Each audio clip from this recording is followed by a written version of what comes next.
Cada um no seu quadrinho. Alô Brasil, alô mundo, está entrando no ar mais um Cada um no seu quadrinho. E hoje eu vou receber aqui o André Videira, meu amigo, professor universitário, fulião e fã de quadrinhos há anos, para falar um pouco dos quadrinhos na academia, na universidade, estudos feitos sobre quadrinhos, falar também sobre o panorama aí das publicações, aí de que ele acha que vai acontecer com os quadrinhos das bancas. Será que isso continua? Será que isso para? Será que isso está datado? Como é que esse gênero se renova? E também para a gente falar um pouco de como é que começou esse gosto pela leitura. Tudo isso e muito mais começa agora em Cada um no seu quadrinho. Cada um no seu quadrinho. Bom, André, vamos começar do presente e aí a gente vai pro passado. Primeiro, eu quero te agradecer a presença aí, para a gente poder trocar uma ideia sobre quadrinhos, uma coisa que a gente tem essa paixão em conjunta, acho que de repente olhares diferentes, mas também similares. E aí queria saber qual é essa história que você está levando para a FRJ, né? Vai ter o curso que a gente falou. Para o FRRJ, né? Na Federal Rural do Rio de Janeiro. Eu sou professor do Departamento de Ciências Sociais. E quadrinho nem é exatamente a minha área de trabalho, né? Agora, na verdade, por conta desse curso, eu acabei começando a pensar na possibilidade de transformar isso numa linha de pesquisa, né? Tem gente que trabalha isso com pesquisa efetivamente, né? Produz conhecimento sobre, né? Na verdade, essa história tem a ver um pouco com uma parceria com um colega de departamento, que é um grande amigo, que chama Darlan Montenegro, que é da ciência política, né? Embora a gente seja do mesmo departamento. Eu sou sociólogo, ele é cientista político, e os dois são apaixonados por quadrinhos, né? Assim, por quadrinhos e cultura nerd de um jeito geral, né? A amizade da gente começou nessas vindas de Seropédica. Seropédica fica a 90 quilômetros no Rio de Janeiro, né? Então cada ida ao trabalho 1h30 de Avenida Brasil, e aí uma vez ele vinha de carona num carro atrás do meu carro, né? Lá no início 10 anos atrás, quando a gente entrou na Rural. E aí eu tinha um Gol, né, um Gol cinza urano, que é aquela cor de cinza de carro do exército. Isso aí. E aí tinha um adesivo do Ultraman no para-brisa traseiro do carro, né, imagem clássica do Ultraman, duas cores, né, positivo de um lado e negativo do outro. E ele viu aquilo e a gente começou a conversar sobre isso e descobriu que os dois eram nerds de quadrinho, de filme, etc. e tal. E aí a gente, desde o início da nossa trajetória na Rural, a gente ficava com essa história, vamos dar um curso sobre quadrinho. E aí a gente acabou nunca conseguindo fazer isso, ele deu o curso durante um tempo, e agora, nesse contexto de ensino emergencial à distância que a gente está tendo, agora a gente pode fazer isso, que está cada um na sua casa, vamos fazer isso junto, e começamos a pensar o curso junto. Partiu do programa que ele usava nos semestres anteriores, eu botei minhas coisas lá, a gente montou esse curso e ofereceu, né? E a gente agora tem conversado muito sobre isso, a possibilidade de escrever textos, escrever livro e transformar isso num programa de pesquisa, né? Tem muita coisa passando pela cabeça da gente. A princípio, o curso é um panoramão, né? A gente, então, depois para transformar isso em pesquisa, talvez tenha que escolher algumas linhas, mas o curso é um panoramão, que a gente está chamando de quadrinhos, política e sociedade, de um jeito bastante amplo, e que eu acho que tem duas ondas, tem duas linhas de pensamento, né, atravessando ele. Uma é, talvez, que a gente possa chamar de uma sociologia e uma política, um pensamento sociológico e político a partir das histórias em quadrinhos. Sim. Ou seja, a possibilidade de você pegar o quadrinho como discurso, se os quadrinhos são narrativas, né, eles são narrativas sobre a vida social. Né? Sim, sim. Então, né, Demolidor, Batman, Homem-Aranha, Justiceiro, são, por exemplo, narrativas sobre justiça, polícia, né, bem, mal, o papel da sociedade no controle do crime e o papel dessa figura que é o vigilante, né, a figura que não está tão, lamentavelmente, não está tão distante da nossa realidade, né? Se você pega, sei lá, pensando aqui no programa que a gente está dando, você pega a obra do Will Eisner, que talvez seja o meu quadrinista predileto, né, 2, é um grande discurso, uma grande narrativa sobre o papel das grandes cidades, o lugar dos sujeitos, dos indivíduos nas grandes cidades, das relações dos sujeitos das grandes cidades. Então, uma sociologia e uma política a partir das histórias em quadrinhos seria pegar justamente as histórias em quadrinhos como um discurso, como um conjunto de narrativas sobre a sociedade, e ver em que medida esse campo reflete as disputas de valores e as disputas de poder que acontecem na própria sociedade. Então esse seria um aspecto, né?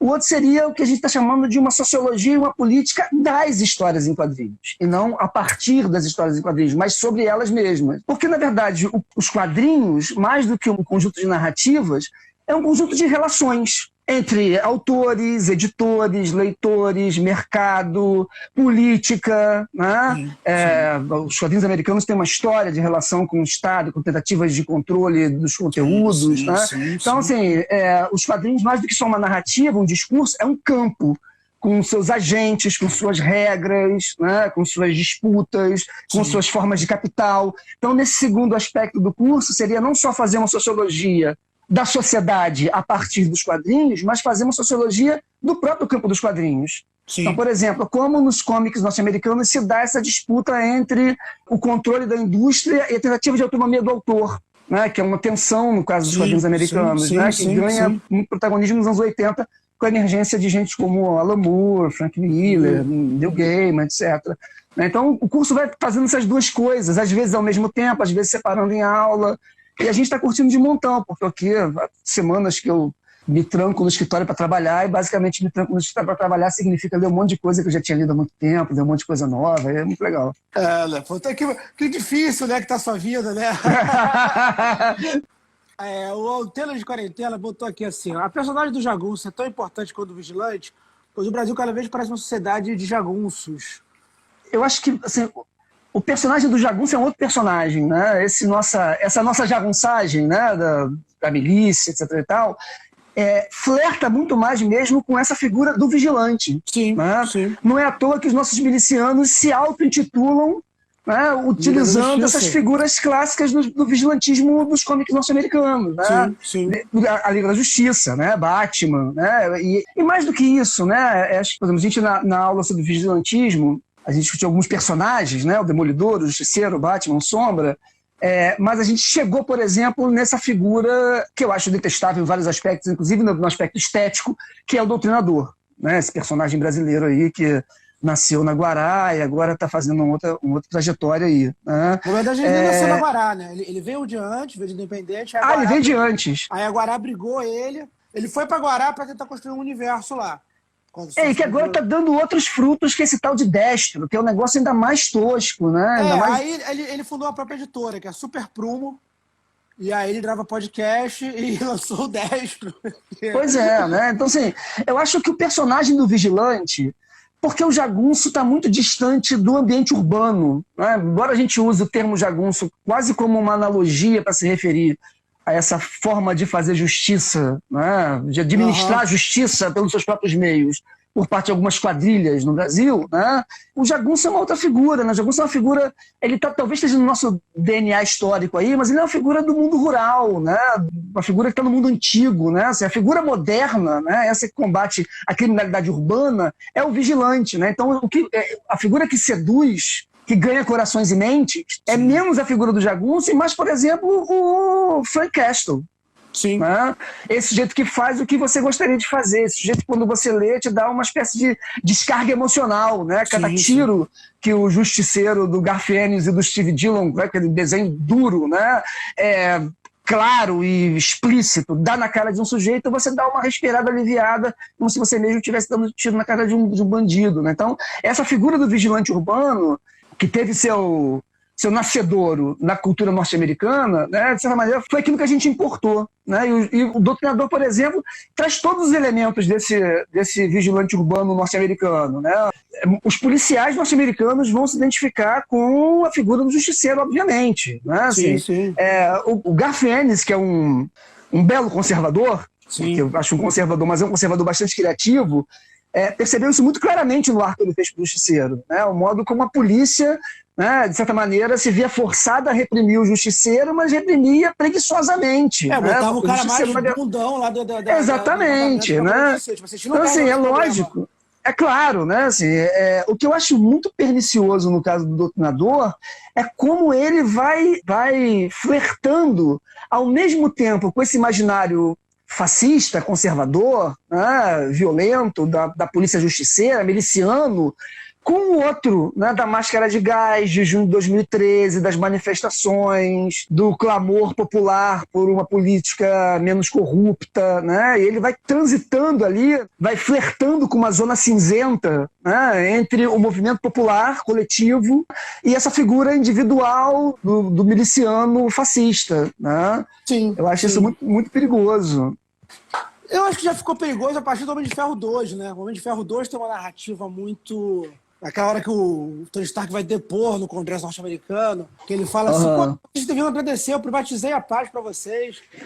Exatamente. E aí os caras falam assim, não, mas tudo bem, você tem uma arma nuclear em casa, essa armadura é uma arma nuclear, você não pode... Como é que ele... eu tô fazendo, não tenho que responder nada a vocês, eu estou fazendo. Na verdade, essa categoria de super-herói, que são os vigilantes, que a partir dos anos 80 vai lá margear o anti-heroísmo, né? Justiceiro é o pé fora do abismo, na beira do abismo, né? Ele está já margeando o tipo do herói e já está construindo essa outra categoria que vai florescer nos anos 80, 90, que é do anti-herói. Essa categoria do vigilante, ela só exacerba um elemento que é central nessa figura maior do super-herói. O super-herói é mesmo esse sujeito que... Né, essa é a crítica do... Né, aparente e enganosamente uma obra sobre super-heróis, que é o Watchmen. Né? O Watchmen não é uma história de super-heróis. Né? O Watchmen é uma grande crítica ao gênero. Do gênero, né? Uma desconstrução do gênero. Né? Então, isso é uma característica central do gênero. Né? Essa figura que, na verdade, faz o trabalho que deveria ser do Estado. Justamente na ineficiência do Estado. Né? A atuação do Estado é indesejável. E aí você tem, né, na verdade, onde você pega, por exemplo, os vários momentos em que o Justiceiro enfrentou o Demolidor, esse é um encontro clássico nos quadrinhos, né? O Miller fez esse encontro nos anos 80, o Ennis fez esse encontro em algum momento. Todo mundo fez, aparece, né? Se você for assim, o herói que o Justiceiro mais encontrou e mais enfrentou foi o Demolidor. De todos eles, né? Ele encontrou muito Homem-Aranha. Apesar dele ter nascido na história do Homem-Aranha. Apesar dele ter nascido na história do Homem-Aranha, né? Logo o Demolidor virou o grande nêmesis, a grande contraparte do Justiceiro. E por uma razão que eu acho muito, muito compreensível, que é o Demolidor é o vigilante que atua em complementaridade com a lei. Né? O Matt Murdock é o advogado, e no mais das vezes o Demolidor é um método do Matt Murdock, o advogado, para conseguir prova, né? Para chegar onde a justiça não consegue chegar. Ou seja, o Matt Murdock já é antiético, né? Usa um vigilante que ele... o Demolidor é um vigilante em todos os sentidos. Ele o tempo todo fica dizendo, não, eu atuo pela lei, eu acredito na lei, eu acredito na justiça, mas ele está o tempo todo operando, né, para além da lei, para além da margem da justiça.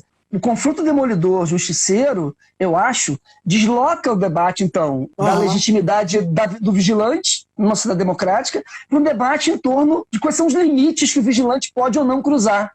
Né? Porque tanto o Matt quanto o Frank Castle cruzam os limites da lei. Né? Então, e esse limite deixa de ser político, né? Se ele é legítimo ou não numa sociedade democrática, e ele passa a ser um limite moral.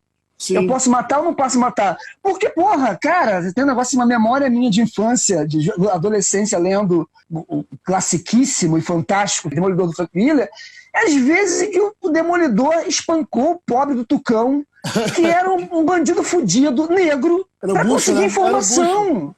Para conseguir informação, entendeu? O negócio assim, absolutamente intolerável, torturável o sujeito. Então, assim, alguns métodos do Demolidor não distanciam-se muito dos do Frank Miller. Frank Castle.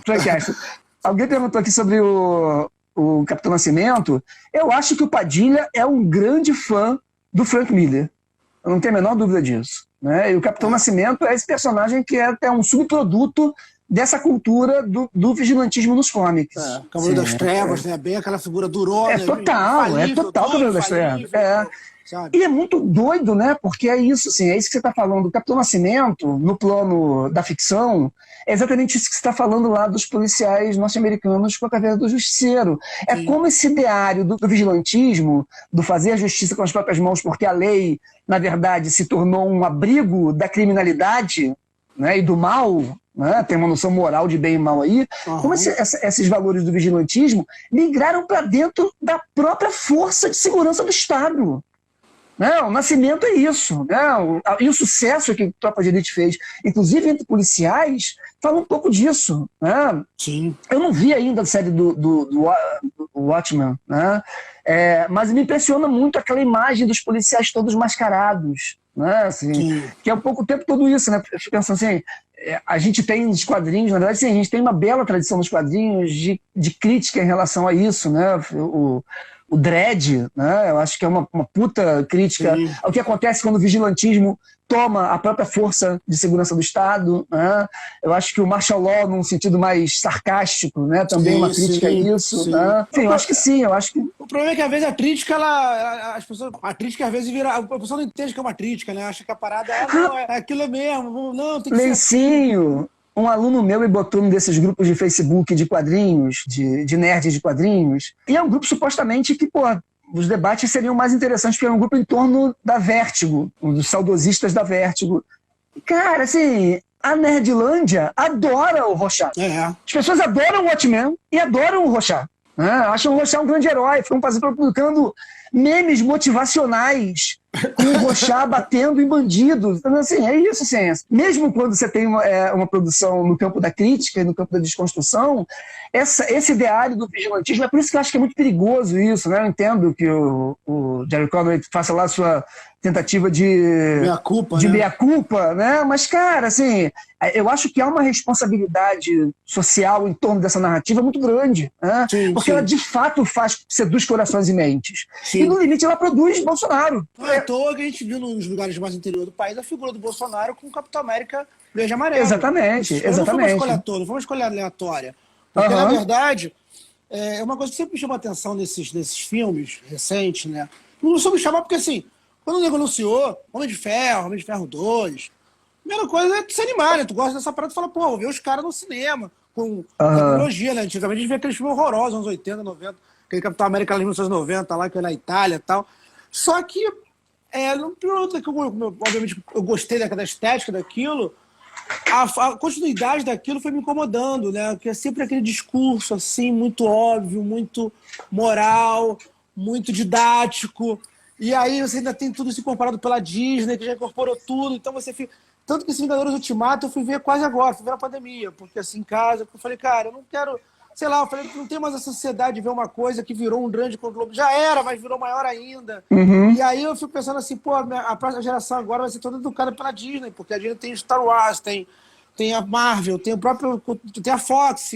Falei, pronto, então agora tem o monopólio da cultura nerd ditado pela Disney. E isso me incomoda muito pensar sobre esse aspecto, assim, pensar sobre que valores vão dar a isso, né? Porque o que me parece é isso, que esses filmes ajudaram o mundo, de alguma forma, a chegar como está, né? O Bolsonaro e outros países estão elegendo pessoas que são mais autoritárias.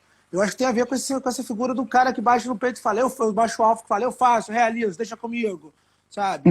Nós estamos acima de qualquer questionamento quando nós estamos fazendo bem. E engraçado, a minha monografia foi em jornalismo, eu fiz uma monografia que o tema era como a mídia impressa era retratada nos quadrinhos da Marvel. Como? Como a mídia impressa era retratada nos quadrinhos da Marvel. Não sei se o nome era esse, mas o estudo era esse. E aí tinha uma coisa de eu falar, pô, cara, esse Peter Parker é muito antiético também, né? Porque o cara sai de casa pra tirar foto dele mesmo. Então ele sabe onde vai estar o furo, ele faz a foto dele, ele veja, ele ganha a capa do jornal e tamo nessa, né? Tudo certo. Ele produz a notícia, né? Ele próprio fake Ele produz a notícia que ele não tá dando. Eu acho que o Homem-Aranha acaba sendo objeto de muita simpatia, porque é isso, né? Ele é um menino fudido, cada vez menos um menino fudido, né? Mas ele é originalmente um menino fudido, coisa e tal, aquela coisa, né, da sedução pela identificação, né, que o próprio menino leitor vai ter com o personagem. Mas, enfim, quando a gente está falando aqui de vigilante, o Homem-Aranha é um dos vigilantes mais clássicos, né? Você que bota um uniforme e sai um amigão da vizinhança, né? O amigão da vizinhança, esse é o cara que está limpando, a vizinhança. Né? É o miliciano por definição, né? Sai batendo em bandido pela vizinhança, né? É isso. Acho muito interessante essa coisa do papel da mídia, né? O papel da imprensa, porque ela também, assim, tem o Parker, que é o tipo ideal dessa confluência entre o vigilante e a imprensa, né? Mas tem, por exemplo, uma figura como o Ben Urich, no Demolidor, que o tempo todo você tem ali o Clark Kent, né, o Super-Homem, né, o tempo todo você tem ali a imprensa como essa coisa que as pessoas chamam de quarto poder, né, a imprensa ali como uma outra forma de poder, né, e que atua ali, que pode atuar ali ou parceria com esse super-herói, com esse herói. Exatamente. Exatamente. Eu acho muito interessante. A clássica disputa lá do J. Jonah Jameson com o herói, né, aquela coisa. Inclusive, quando eu fiz essa monografia, tinha rolado, eu usei muito para estudar uma série chamada The Pulse, que passava-se no Clarim Diário, que era a Jessica Jones contratada. Aí o Jonah Jameson contrata ela para ter um ponto de vista de uma especialista em super-heróis no jornal. Então ela vai fazer as matérias com o Ben Urich. É uma série bem legal, curta. Eles acabam até envolvendo Norman Osborn na parada e tal. Eu acho que uma das obras mais interessantes sobre jornalismo no quadrinho é o Transmetropolitan é do Ellis, né? Do Ellis. Não é isso? Eu acho que é um negócio dos mais interessantes sobre, né, o papel do jornalismo na sociedade. Né? Que essa coisa, né, essa brincadeira de você jogar com o futuro, né, é sempre a brincadeira de você jogar as nossas piores ou melhores possibilidades. Né? Se você está falando nossas melhores possibilidades, você produz lá uma utopia. Se você fala nossas piores possibilidades, você produz utopias. É muito interessante porque você vai procurar os quadrinhos, é difícil você achar uma utopia nos quadrinhos. Sim. Todo mundo que fala do futuro fala da distopia. Então é interessante isso também. Eu acho que quadrinhos que flertam com o futuro, né, ficção científica, né, o space opera, etc. e tal, eles acabam sendo esses laboratórios das nossas piores possibilidades. E eu acho que o Transmetropolitan é um pouco isso, né, nossas piores possibilidades, né, em relação ao próprio papel da imprensa. É verdade. Olha só, o Antela perguntou aí de novo, tem alguma chance do Fick Brothers substituir a figura do vigilante na identificação do público? Deixa eu falar isso aí. Eu acho que primeiro assim, esse vigilante é como eu falei, um produto da Disney agora, que é um produto de massa. Então é feito para você ser devorado por isso. Você vai na rua, vai ter um outdoor, vai ter um moleque com a mochila, vai ter um boneco, você vai ligar a televisão, vai passar alguma coisa. Então é difícil figuras assim substituírem as figuras que são muito icônicas, né? Que tem décadas de vida, um Batman, um Superman, um Homem-Aranha, um Capitão América. São figuras muito fortes no imaginário popular, né? E assim, a gente está aqui fazendo nossas críticas, mas também a gente em algum momento se identifica com algumas histórias ali, leu muito, e eu ainda leio aqui várias, tenho até, depois quero até chegar no campo dos quadrinhos hoje. Mas até por falar de quadrinhos hoje, como é que eu estou respondendo? Eu acho que para isso acontecer é a gente possibilitar mais diversidade de quadrinhos, que vai ser difícil, vamos ser francos também, com um livro sendo taxado, né? Não está fácil para ninguém. Mas respondendo aqui o Antena Quarentena, sinalizou essa semana para o Comics Zone, que é uma editora nova. Né? Não estou no canal, que agora também é editora, o cara está lançando o 8º livro agora, que é o Poe Está Morto. E eles estão lançando quadrinhos argentinos aqui muito bons, lançaram a Grande Farsa, estão lançando Eternauta. Então, assim, tem pequenas editoras, médias, já vi que algumas já estão virando médias editoras, com material muito bom nesse momento, material nacional, e material europeu, material aqui da América Latina e tal, até material norte-americano, mas que sai um pouco desse lugar, ou até que tem o super-herói, mas com uma outra visão, com uma outra camada. Então, eu acho importante quem tem interesse em ter novas perspectivas buscarem, porque, antes de entrar no papo, tem uma coisa que a gente estava falando aqui agora há pouco, de como esses heróis são representados. Tem muita história de super-herói hoje que parece uma sitcom, sabe? Os caras meio que ficam rindo de si mesmo ali, porque aquilo ali tem um quê de ridículo que os caras mesmo não dá mais pra gente sustentar que a gente somos pessoas corretas, infalíveis. Então, eu não sei, nisso tem um bom título aí, uma boa série do Gavião Arqueiro, um tempo atrás, que era ele com o aprendiz dele. O próprio Homem-Aranha tem uma série agora, Homem-Aranha Amigando a Vizinhança, são 2 encadernados aí, que é ele sendo vizinho mesmo. Ele vai lá, ajuda a mulher que chega com a compra, o moleque lá tá morrendo de câncer, ele vai dar uma volta no quarteirão com o moleque. Aí quando tem uma ameaça que não chega a ser uma ameaça marginal, é tipo, sei lá, num apartamento chega alguém de outra dimensão que ele tem que ir lá resolver. Tô falando isso também, porque, só para ficar no raciocínio, que eu perdi um pouco também, senão um gênero que de repente deveria se reformular, se não está esgotado, porque se identificou que o público hoje que lê esse quadrinho mensal, ele tem 35 a 45 anos, 30 a 45, ele não tem mais aquele garoto, óbvio, vai ter um ou outro, mas não tem mais. A garotada quer ver o filme, quer ver no quadrinho o mesmo do cinema, ou do gamer. Ao mesmo tempo, isso parece que limita um pouco a galera a pensar um pouco mais quadrinho, né? Porque se o cara só quer vir encontrar, eu só quero ver o quadrinho para ver o Batman, eu quero o quadrinho só para ver o Superman, né? E eu quero ver aquela história do cinema, eu não quero uma cronologia complicada. E é isso, então a gente tem aquele fã hardcore, né? O cara sabe a cronologia de 30 anos, sabe contar onde o Demolidor tá nos anos 80, o que o Batman tá fazendo nos anos 90, quem substituiu não sei quem nos anos 2000. Mas, ao mesmo tempo, como vocês estiveram conglomerados, você tem, por exemplo, a Disney, que tem dono de tudo, a Warner, que é dono da DC. Os filmes, os games já rendem muito mais do que o quadrinho. O quadrinho, ele parece que vira só um laboratório de teste de roteiro. É mais barato você fazer ali, esse quadrinho vendeu bem, vamos adaptar. Então, assim, como é que você vê o futuro dessa... Você acha que mantém ainda?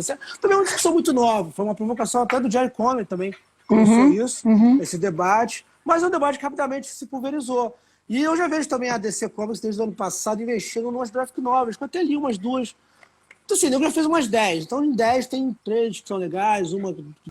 Mas como é que você vê? Você vê ainda Você vê que isso pode ser uma coisa de extinção mesmo, esse quadrinho mensal, ou tá na hora de extinguir mesmo, tá na hora de zerar, ninguém aguenta mais. Como é que é assim, isso? se você pensar o quadrinho como gênero literário, né, ou se você pensar o quadrinho como produção cultural, né, como forma de arte, como produção cultural, toda produção cultural, cinema, a literatura, né, e o quadrinho como qualquer uma delas, tem a sua produção ali oscilando, né, se a gente quiser simplificar, entre, digamos assim, a cultura de massa e a produção artística. Né? Então, acho que o quadrinho tem isso. Né? O quadrinho é um negócio... Né, quando a gente fala de quadrinho, a gente fala de um negócio gigantesco, que pega tanto esses cómics norte-americanos, né, que eu também sou um leitor voraz até hoje, né, adoro passar em banca, ver lá, cada vez mais seletivo, né, como você também, né, do que você vai comprar lá, catando, né, garimpando o que está de melhor e de pior ali, mas também sou um leitor.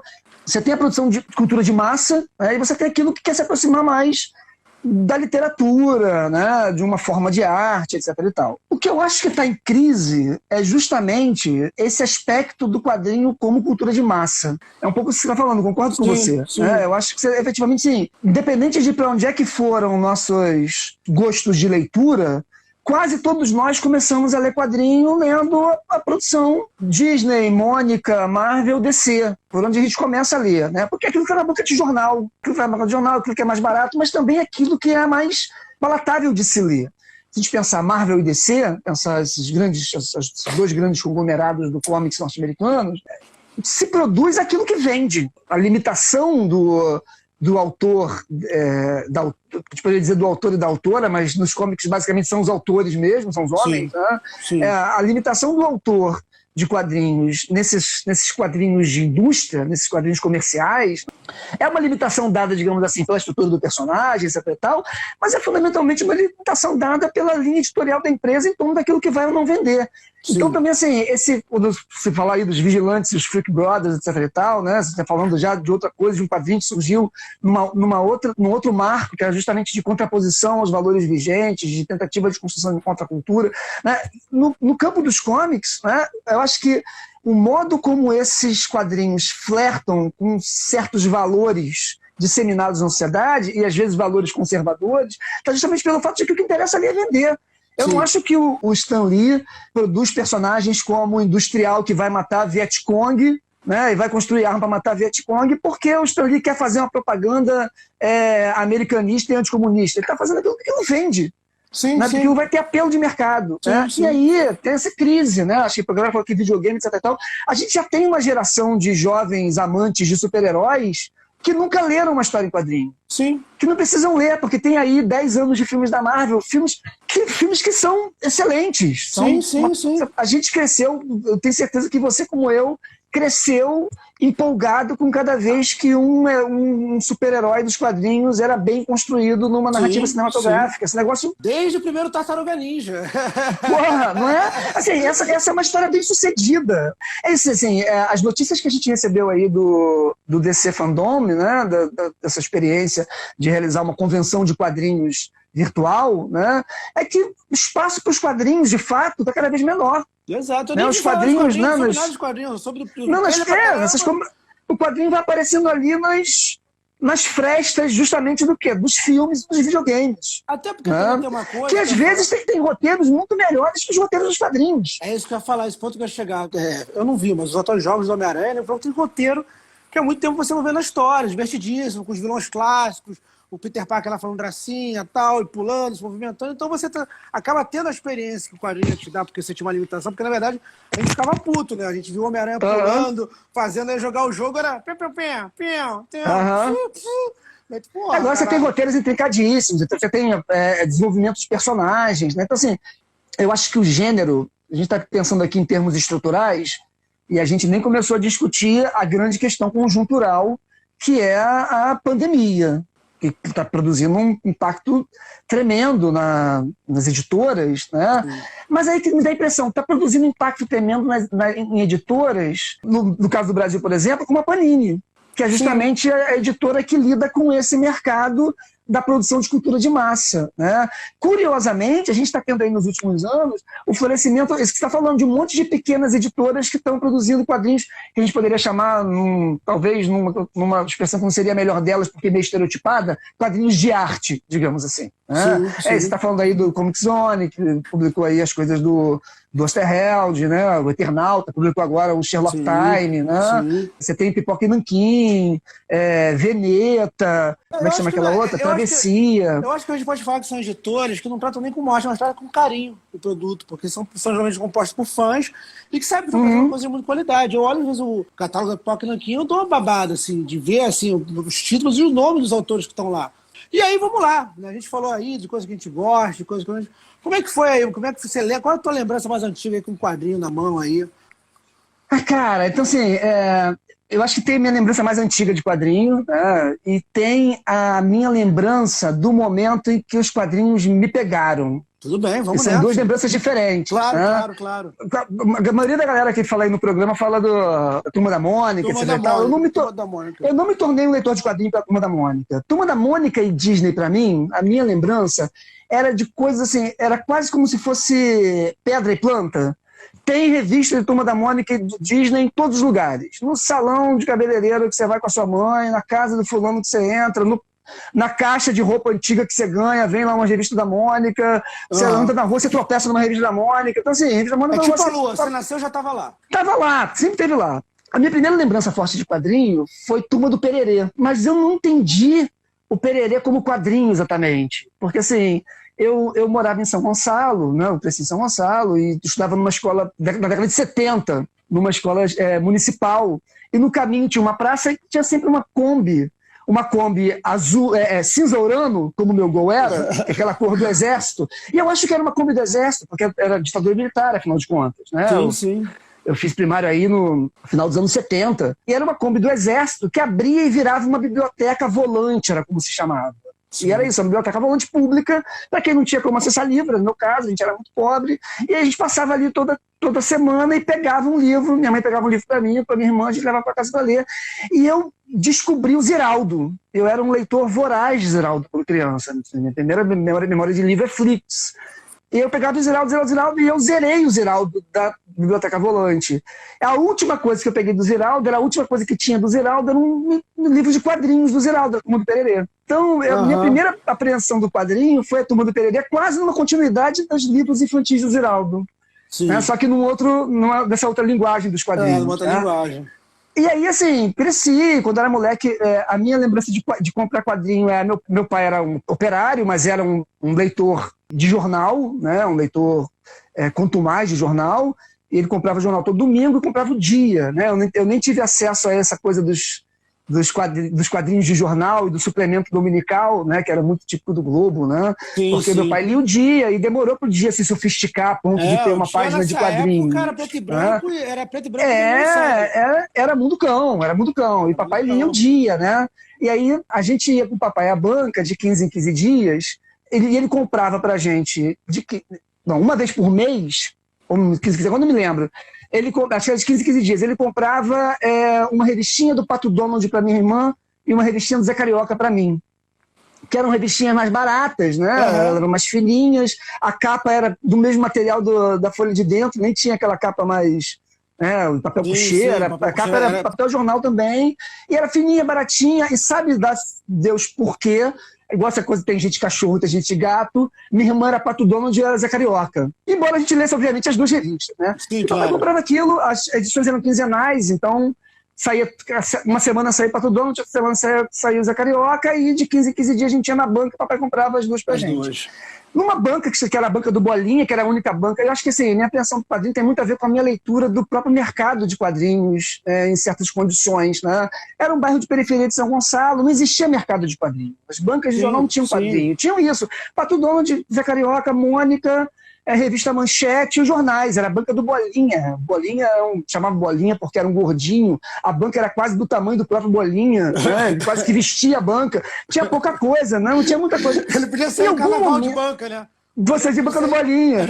Em algum momento, Lencinho, eu vi na banca do Bolinha, pendurada, essa memória é fortíssima, atrás dele, pendurada na parede da banca, uma edição grande da Ebal, do Sombra, desenhada pelo Mike Kaluta e escrita pelo Daniel New.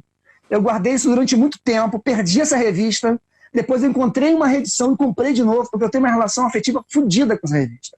Era uma edição do Sombra, né? Aquela coisa, e aquela imagem clássica da cidade se levantando e o Sombra com duas pistolas atravessando, né? Surgindo um monstro na cidade, atravessando o próprio Sombra do título, né? Então, assim, e aquela capa exercia um fascínio brutal sobre mim. E o meu pai não comprava para mim, provavelmente porque não tinha grana, né, para comprar, e provavelmente porque não era muito convidativo comprar para seu filho criança aquela imagem daquele maluco, tipo, com duas pistolas na cara, com duas pistolas apontando. Mas eu já fazia essas coisas de engraxar sapato de tio, juntar um dinheirinho, papapá. Eu juntei um dinheirinho e comprei esse Sombra, e foi meu primeiro gibi de super-herói, digamos assim, né? A edição era uma edição antiga de 75. Eu imagino que eu comprei ela no final dos anos 80, ela já devia ser antiga na banca, né? E foi assim um negócio impactante para mim. Fiquei meio interessado por isso, fui crescendo um pouco esse interesse, e aí logo depois veio, acho que em 82, eu tinha aí 11 anos, né? 83, não me lembro, talvez...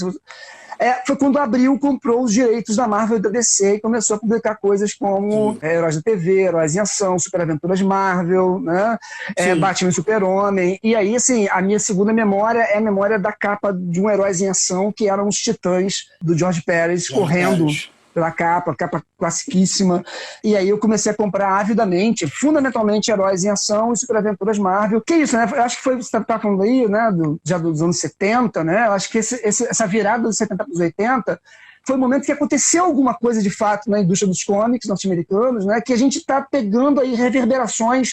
Você fala aí, né, dessa coisa do gênero que vive de si mesmo, que elabora pequenas críticas, né?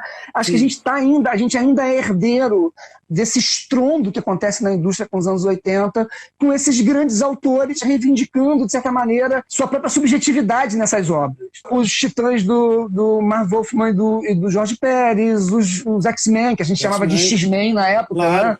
Os X-Men do Chris Claremont e John Byrne, o Arqueiro Verde e o Lanterna Verde, do Daniel New e do Neil Adams, e o Demolidor, do Frank Miller, que me produziu um impacto que eu não tinha nem noção que tinha produzido.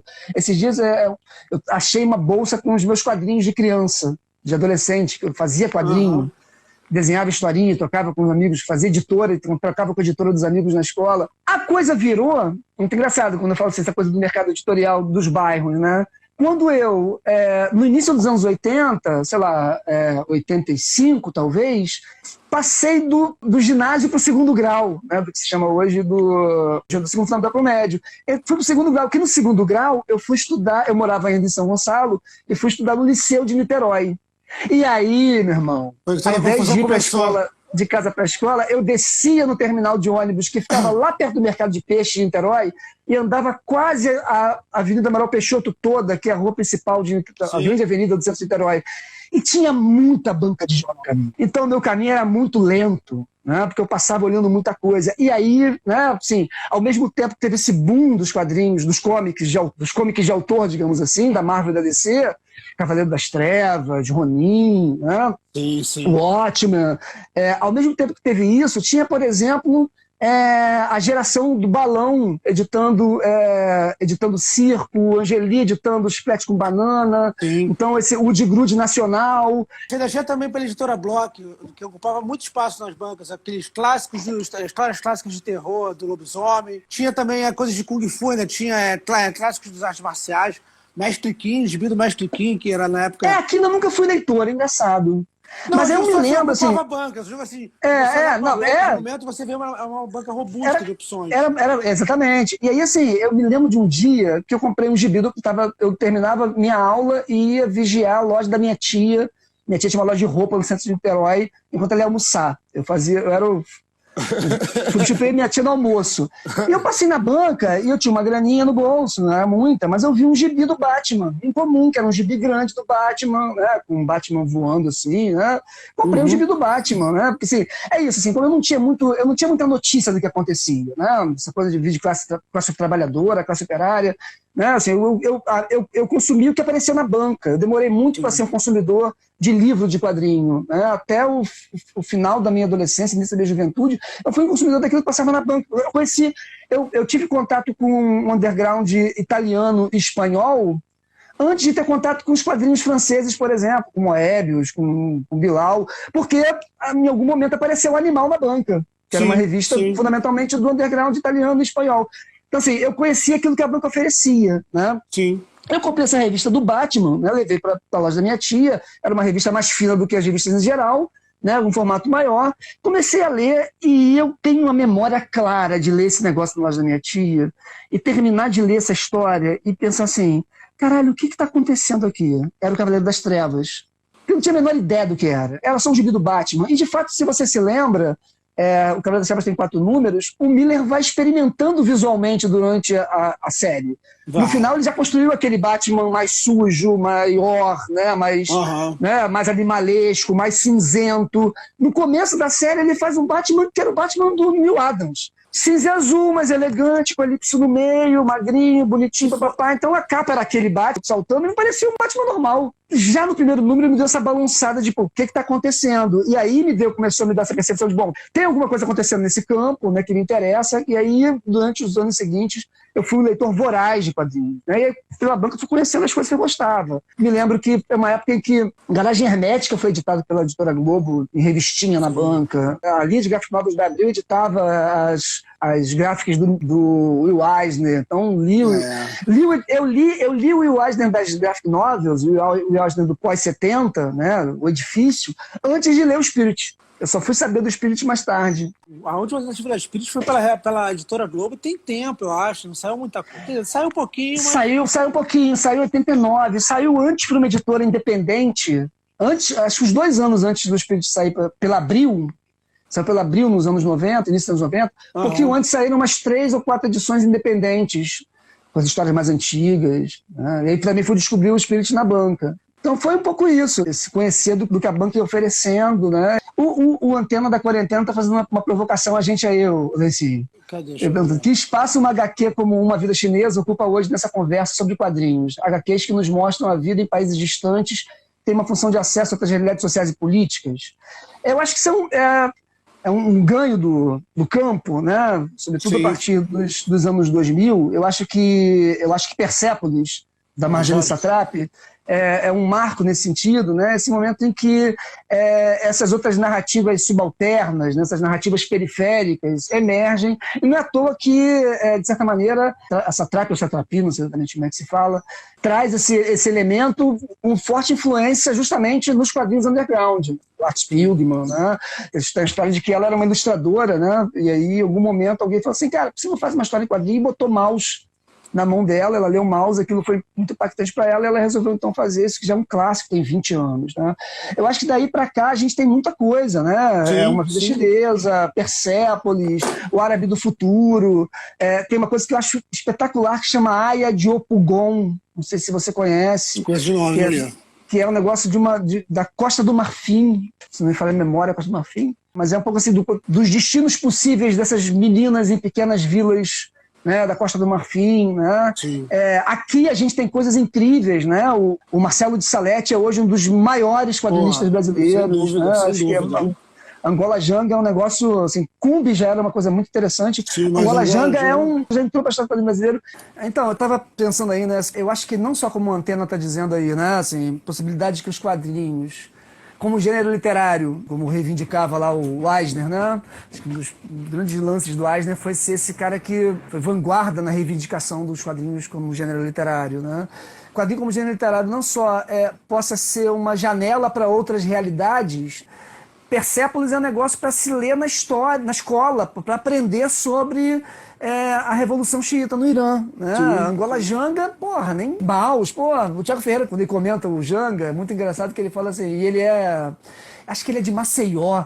Ele fala assim, rapaz, eu eu devia ter lido isso quando era criança, porque tinha um monte de viagem quando era criança para a Serra da Barriga, excursão da escola para a Serra da Barriga.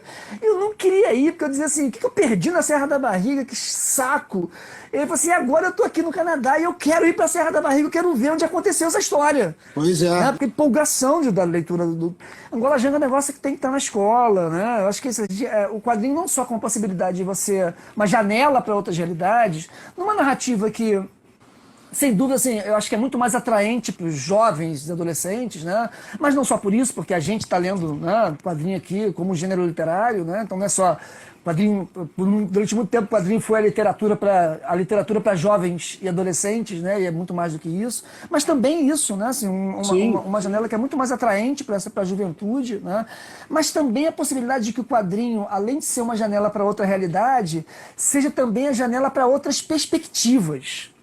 Outros pontos de vista sobre a realidade, né? Então é isso, assim, uma figura como, não só assim, perspectivas que vêm de dentro, como por exemplo do André Diniz, né? Que vai falando da favela nos quadrinhos, etc e tal, né? Ou às vezes perspectivas que quadrinho como uma espécie de mediação de certos discursos, como o da antropologia, por exemplo. Sim, então tem aí o André Toral, que é antropólogo durante muitos anos, trabalhou com povos indígenas, e tem hoje a possibilidade de falar sobre povos indígenas para o seu público leitor, pela via dos quadrinhos, né? Que é muito mais atraente do que a gente escrever um artigo chatola e 30 páginas. Como o Canuto, né? Ele faz na Bahia, né? Quando os orixás, sabe? Quadrinho lindíssimo. Exatamente. Que também, que ele está fazendo até uma promoção, até para fazer um jabá, que ele está fazendo uma promoção agora no mês de outubro para professores e estudantes, para poder adquirir mais barato o livro. Então, quem quiser, segue aí o Canuto, que é um livro excelente. Muito bom. A Mulher Maravilha é uma história incrível, né? Porque assim, vale super a pena. Não sei se eu ainda não vi, só vi trailer, estou muito afim de ver o Professor Marston e suas Mulheres Maravilhas. Mas assim, a história da Mulher Maravilha é muito poderosa, né? Porque assim, o momento em que, aliás, o momento não, porque durante muito tempo, né, as heroínas eram ou spin-offs dos heróis, né? Supergirl, Batgirl, Capitã Marvel, Mulher Hulk, esses spin-offs eram parentes ou eram interesses amorosos, ou eram esposas, né? Ou eram tokens, né? Então, Garota Marvel é o token feminino do X-Men, a Mulher Invisível é o token feminino do Quarteto Fantástico. E a Mulher Maravilha nasceu assim, um negócio super autônomo, né? Com a sua própria mitologia, literalmente sua própria mitologia grega, né? Tem um elemento feminista ali nos anos 40, né? Se você quiser descer dessa veia crítica, talvez há muito mais tempo do que a gente estava falando aqui agora, né? Mulher Maravilha é um... Embora eu acho que nesse momento ela não era DC ainda, né? Não sei se ela não já era ainda, tinha fundido. Eu acho que, quer dizer, porque na verdade a editora era National, né? Que aí publicava lá o Superman e o Batman, não sei se a Mulher Maravilha... É que vai virar DC depois, né? Agora, sabe um fato engraçado sobre essa coisa dessa série do Neil Adams, do Daniel Neal, essa da América Profunda, né? Que é incrível, né? Que o Arqueiro, o Lanterna e o... Aquele guardião é o Ganteth? Não. Eu não lembro. Eu não me lembro. Depois o Ganteth virou um personagem de destaque entre os guardiões, né? Ele é mais sensível, né? Eu acho que era o Ganteth que era mais sensível, eu entendia mais. Eu não sei se era ele, mas enfim. E aí, essa história que você se refere, a gente estava conversando isso, na verdade, quem descobriu isso foi o Darlan. Ele mostrou esses dias, a gente estava conversando, separando material, né, para aula. Aí ele mostrou, e eu também tinha o que eu tenho aqui em casa hoje, obviamente eu li isso quando era criança, mas o que eu tenho aqui em casa hoje é o encadernado da Panini, né? São 10 anos atrás. Né? E aí o encadernado da Panini é esse diálogo, né? O seu Lanterna, o senhor, eu soube que o senhor já protegeu gente roxa, gente laranja, o senhor trabalhou para os homens azul e os negros. Tu sabe que a edição, depois eu vou tirar uma foto e mandar para tu, que a edição da Abril de 82, do Heróis em Ação, a fala é absolutamente modificada pelo tradutor. É assim, seu Lanterna, eu soube que o senhor já ajudou muita gente rica, o senhor não vai ajudar os pobres? A tradução apaga o debate racial. É impressionante. Caramba, será que foi o JP? Eu não saberia dizer mais. Eu não saberia dizer mais sobre isso do que isso. Não sei assim, o que isso tem a ver com o clima racial da época. Teria que dar uma investigada nisso. Mas assim, é isso. Foi claramente. E assim, obviamente que muita coisa é mudada. Você pega umas edições antigas e novas, quando muda o formato, muita coisa é mudada porque, porra, não dava pra botar aqueles textos todos nos quadrinhos, nos balãozinhos do formatinho. Claro. Mas nesse caso não foi só simplificar o diálogo, foi de fato tirar, foi mudar completamente, foi transformar o debate em torno de raça num debate em torno de classe. Foi um pré-bolsonarista que foi na época lá e falou assim: no Brasil não tem racismo, poxa, vai botar isso aí. Eu acho real que tem uma coisa tipo assim: os leitores brasileiros não vão entender a tensão racial norte-americana, porque afinal de contas nós não temos racismo. Eu desconfio fortemente que foi alguma coisa nessa linha. Exato. Mas é interessante, uma curiosidade interessante. Agora eu fiquei curioso. Bom, será que...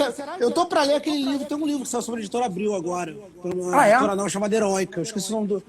Mas enfim, a editora Heróica, se procurar pra editora, acho que ela é bem nova, ela até de uma galera que era daquela revista dos super-heróis, saíram, e o primeiro livro fala sobre a história da editora Abril, o departamento de gibi da editora Abril. De repente tem alguma dessa curiosidade lá, agora eu fiquei até mais atiçado de ler o livro. É verdade que nem sempre a produção acadêmica é crítica, mas você tem muita produção acadêmica crítica, e acho que cresceu muito a produção acadêmica sobre quadrinho. Tem um mercado editorial, né? Acho que aquele podcast que você me mandou... Foi o Confins do Universo. As pessoas conversam muito sobre isso. Tem uma professora que trabalha com mangá há muitos anos, né? Fala muito sobre isso, né? Sobre como você tem aí um mercado ainda incipiente, mas tem coisas como o Troféu HQ Mix premiar livros teóricos. Eu acho que isso incentiva que se escreva, né? Livros sobre quadrinhos, né? Mas acho que você tem uma produção muito forte nos artigos e crítica às vezes. Esses dias ontem ou anteontem, eu estava lendo um artigo muito legal, eu estava lendo sobre o Eisner, né? Estava pensando sobre o Eisner, estava focado nessa coisa do Eisner na cidade, esse é um tema que estava me interessando bastante. E eu estava lendo um artigo de um... Eu não sei se o cara é um sociólogo, mas um artigo de 2017... de um norte-americano, ele não está traduzido, mas o cara ele fazia uma crítica bastante forte ao Eisner, as graphic novels do Eisner sobre a cidade, basicamente a trilogia da Avenida Dropsy, né, que é a Avenida Dropsy, Contrato com Deus e O Nome do Jogo, em que ele de certa maneira, mostra umas contradições no antirracismo liberal do Eisner, mostrando que rola no antirracismo liberal do Eisner o que ele vai chamar de excepcionalismo judeu. O excepcionalismo judeu é uma figura narrativa que aparece em vários momentos na narrativa liberal, né, de autores judeus norte-americanos. Ele vai mostrar o Eisner como um caso dessa narrativa do excepcionalismo judeu, como no caldeirão étnico da Avenida Dropsy, o judeu é sempre uma minoria étnica mais virtuosa do que as outras minorias. Isso tem a ver um pouco com a relação entre judeus e os negros e latinos por um lado e os brancos, o WASP do outro. É um artigo riquíssimo, né? E esse cara, depois eu fui dar uma pesquisada nele, ele tem um debate racial intenso. Bom, hein, cara? Questão negra. E é isso, é um exemplo de produção crítica que está acontecendo não nos livros, mas nos artigos, né? Então eu acho que dá para garimpar aí, tem muita coisa acontecendo do Bachado que a gente estava conversando no início, né? Leitura crítica da sociedade a partir dos quadrinhos e leitura crítica dos quadrinhos como um discurso sobre a sociedade. Eu acho que rola. Sim. Já vou te falar, a gente tem que marcar outro, porque a pergunta que eu quero fazer é o que você leu aí para esse curso que você está dando, né? Quais são as leituras mais agradáveis que você fez? Daqui a um mês já tô marcando já, a gente bate esse papo de novo, porque, faltou coisa e tem muito assunto aí. Bom, eu não sei vocês que estão ouvindo aí, mas particularmente é certeza de ter uma segunda parte desse papo, de receber o André novamente, para ele falar um pouco mais, faltou saber um pouco das leituras que ele fez aí para dar seu curso, o que ele leu, o que ele descobriu, o que ele releu, novos olhares sobre coisas de repente que ele pegou. Então, tem muita coisa para a gente conversar com esse cara ainda e com certeza vai ter uma segunda edição que você vai poder ouvir aqui, ou no YouTube, ou no Spotify, ou em outro agregador aí de podcast. Esse é o Cada Um no Seu Quadrinho, edição de áudio aí do Bob Reis e assistência de produção da Nath Moraes. Muito obrigado e até a próxima. Cada um no seu quadrinho.